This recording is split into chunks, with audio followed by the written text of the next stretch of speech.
Il faut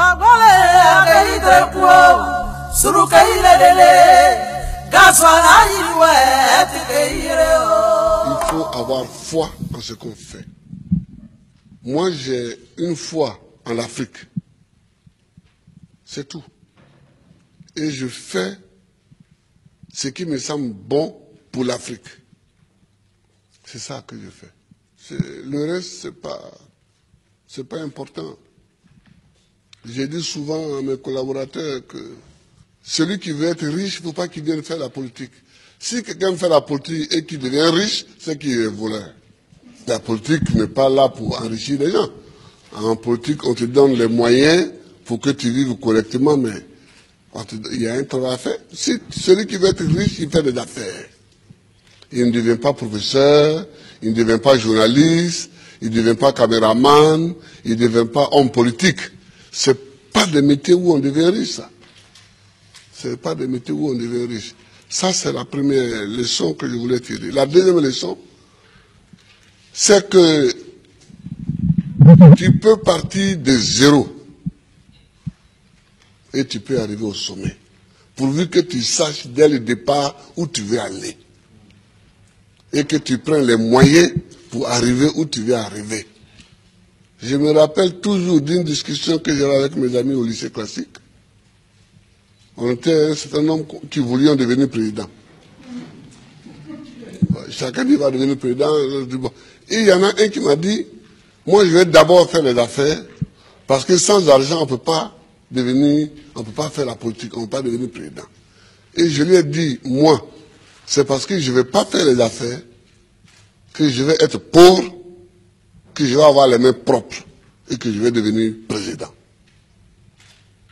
Aujourd'hui, mon ami, il a eu beaucoup d'argent, effectivement. Il a beaucoup d'argent, mais il n'est jamais devenu président. Il n'a jamais même été candidat.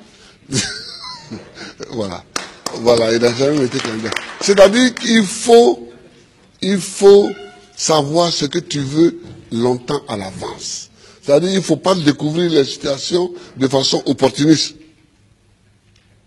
Il faut savoir ce que tu veux être, ce que tu veux faire. Et tu te traces ta ligne de conduite. Donc tout ce que tu fais dans la vie, moi j'ai fait histoire pour devenir président. Sinon, la bourse qu'on m'a donnée pour aller en France, c'était pour faire professeur de latin et grec. Quand j'ai commencé vraiment à militer, je me suis rendu compte qu'il me manquait l'histoire de l'Afrique pour poursuivre ma route. J'ai changé. J'ai changé. Et j'ai fait histoire parce que c'est ça qui me manquait pour connaître d'où on vient et où on peut aller en connaissant d'où on vient. Je vois des gens qui découvrent qu'il y a un fauteuil à côté, ils peuvent s'asseoir dessus. On ne s'assoit pas dessus comme ça. Le fauteuil, il est à côté, il semble vide, mais il a un propriétaire.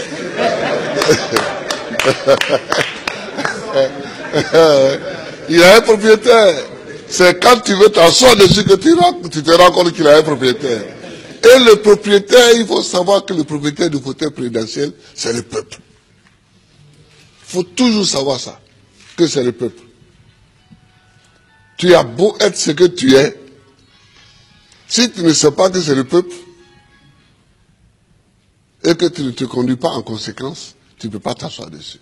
C'est tout ça que moi j'ai envie que les Africains sachent. Et puis, il faut aimer son pays, il faut aimer l'Afrique.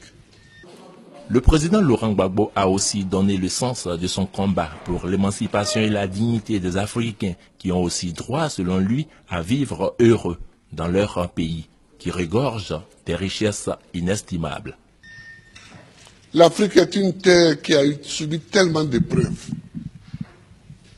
Je ne sais pas si dans le monde, il y en a qui ont subi autant d'épreuves que nous. Les Juifs aussi ont subi beaucoup d'épreuves.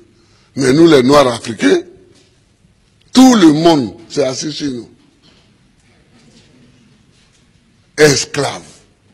Esclaves de maison. Esclaves de la traite négrière. Colonisés. Torturés culturellement. Parlant les langues des autres. Tout ça. décoloniser. Mais nous, on a des grands combats à mener. Et les grands combats que nous avons à mener, ce n'est pas pour se venger des gens, c'est pour au moins être homme aussi, comme les autres. C'est ça qu'on appelle la dignité. Que quand tu passes, il faut qu'on sache au moins que c'est un homme qui passe. C'est tout. C'est tout ce que nous voulons. C'est tout ce que nous recherchons.